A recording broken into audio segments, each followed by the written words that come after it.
If you're a senior living on a fixed income, or someone supporting elderly family members, this is an update you'll want to hear clearly.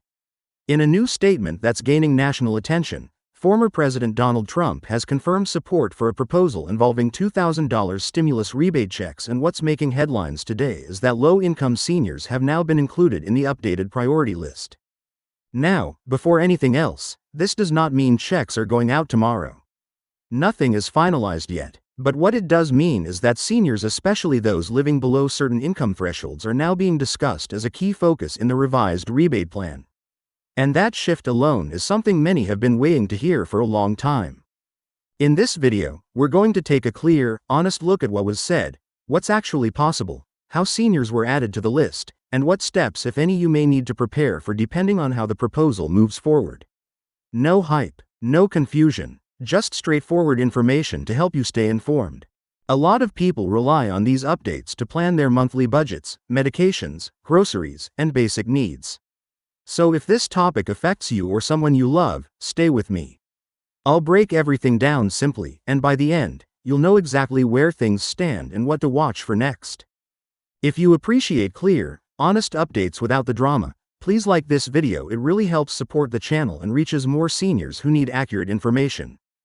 Let's start by taking a deeper look at what actually happened, because whenever big financial announcements start circulating, especially ones involving seniors and fixed-income households, it's important to slow down, breathe for a moment, and understand exactly what was said, what it means, and what it doesn't mean yet.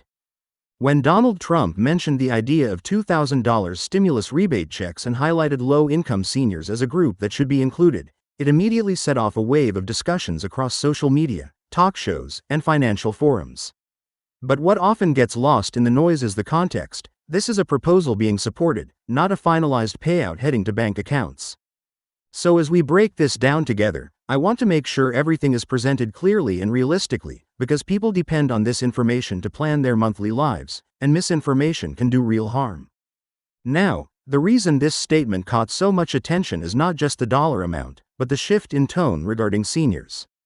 Over the last few years, many older Americans have felt overlooked, especially those living on limited retirement benefits or small monthly Social Security checks that simply haven't kept pace with inflation. When prices rise but income stays nearly the same, every small increase in rent, medication, utilities, or food is felt immediately. That's why the idea of including low-income seniors in any future rebate program matters so much. It signals recognition that the financial pressure on older Americans is real, and that they are one of the groups who would feel the greatest relief from even a modest one-time payment. But let's be honest with each other, there's a long road between a political figure expressing support for a policy and that policy becoming law. Many of you watching have been through this cycle before. Proposals appear, headlines explode, conversations heat up, and then everything slows to a crawl once it enters the legislative process. And that process, as we all know, can be unpredictable, frustrating, and slow. That's why, in this video, I want to give you a grounded understanding of where things realistically stand.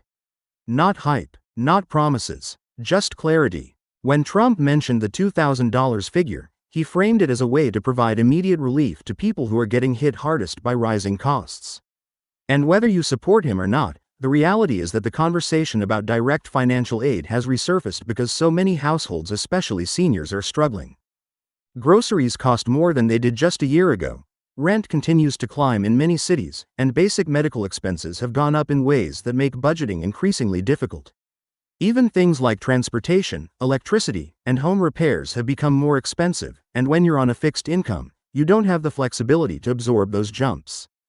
That's why including low-income seniors in the updated eligibility conversation feels significant. It shows that there's awareness of the financial pressure on this group. But awareness doesn't automatically mean action, and that's where understanding the timeline becomes important. If discussions about stimulus-like payments move forward, the proposal would have to go through multiple stages of review, negotiation, and revision before anything becomes final. You've probably noticed this pattern from past relief packages, where different political groups debate what should be included, who should qualify, and how the payments should be funded. This time would be no different. So, what does this mean for you, or for someone in your family? It means staying informed without getting swept away by early headlines. It means paying attention to official updates rather than rumors or exaggerated posts circulating online. And it means understanding that while relief is being discussed, nothing is guaranteed yet. But it also means something else. Seniors are finally being spoken about directly in these proposals, and that alone is a step forward. Because for too long, many older Americans have felt invisible in economic discussions present only in statistics, not in actual policy priorities. Now let's talk about why this topic is resonating so strongly. Many of the comments I read from seniors, and maybe you can relate to this, express a mix of exhaustion and frustration. Some say they've worked their entire lives, paid taxes for decades, raised families, and contributed to the country in countless ways, yet they feel like they've been left on their own during one of the most financially challenging periods in years. Others say they're ashamed to admit that they can't afford the same groceries they used to buy. Some talk about cutting back on medications. Others mention skipping meals to stretch their monthly income. These are not small problems. These are fundamental challenges to living with dignity. That's why this conversation about financial support matters, even if it's still early.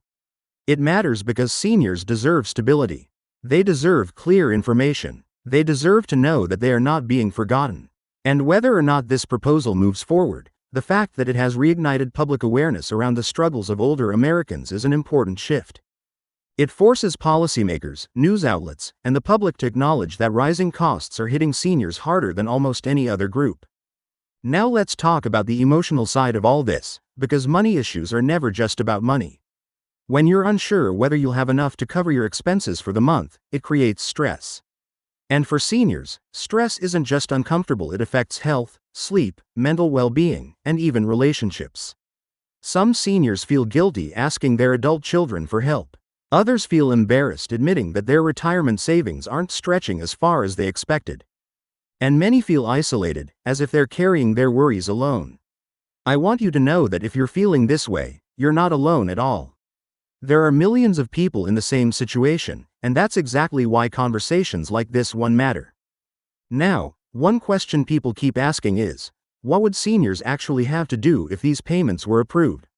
And the honest answer is that if this ever becomes official, the process would likely be similar to past rebate payments.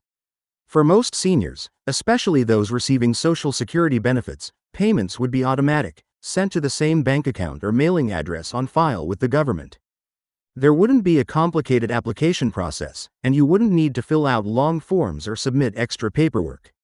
The real challenge isn't in receiving the payment, it's in getting the proposal passed in the first place. Another concern people mention is whether income thresholds would change.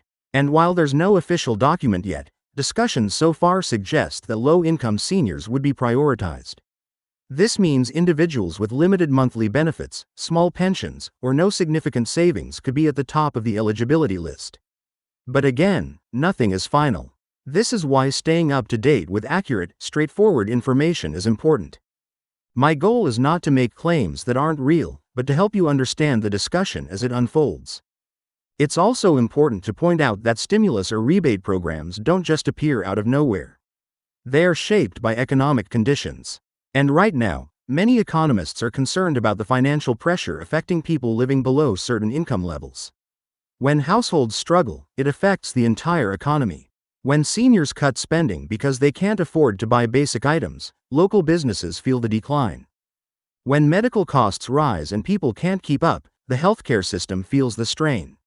Everything is connected, so proposals like this don't just aim to support individuals, they aim to stabilize the broader economy.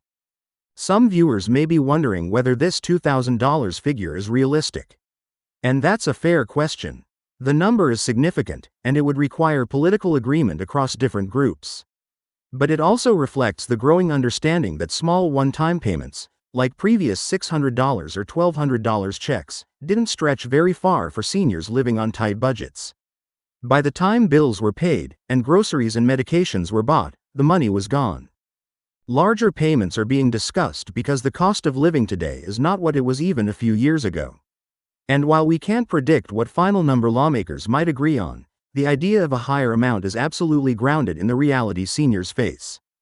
Now let's shift to the human side of this topic again, because policy discussions can sometimes feel cold and disconnected. Behind every proposal, every statement, and every political debate, there are real lives. Real people, real stories. I've read messages from seniors who say even $300 of extra help would lighten their burden dramatically. Others say that $2,000 could help them catch up on overdue bills, repair something in their home, or refill necessary medications without fear. For many, it's not about luxury, it's about survival. That's why I want you to feel seen, heard, and respected as we talk about this. The reality is that aging should not feel like a financial punishment. Seniors should not have to choose between heating and groceries or between medication and transportation. These are the kinds of situations that policymakers need to address not just with talk, but with action. Now, as we continue watching how this conversation develops in the coming weeks and months, I encourage you to stay grounded. Avoid believing everything you see on social media.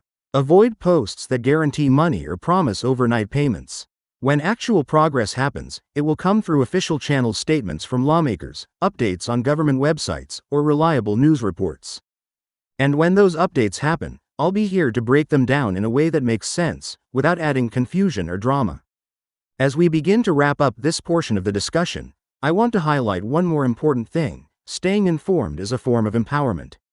When you understand what's being discussed, what the possibilities are, and what the limitations are, you are better prepared to navigate the future. Whether this proposal moves forward, changes, or evolves into something different, you'll have the knowledge to understand what it means for you. And before I close today's video, I want to speak directly to everyone watching who feels overwhelmed or discouraged by their financial situation. Please remember that your struggles are valid. You are not weak for finding things difficult. You are not failing because the cost of living has skyrocketed in ways no one predicted. You are doing your best in a system that has become harder for millions of people, not just seniors. Your resilience, your honesty, and your willingness to stay informed are strengths, not weaknesses. I hope today's video brought clarity, comfort, and a sense of understanding. And as updates continue to unfold, I'll be right here sharing them with you in the most honest and authentic way possible. Thank you for spending your time with me today. If you found value in this conversation, if you appreciate content that respects your intelligence, and if you want YouTube to show this to more seniors who need calm, clear updates, please take a moment to like this video. It truly helps more than you know.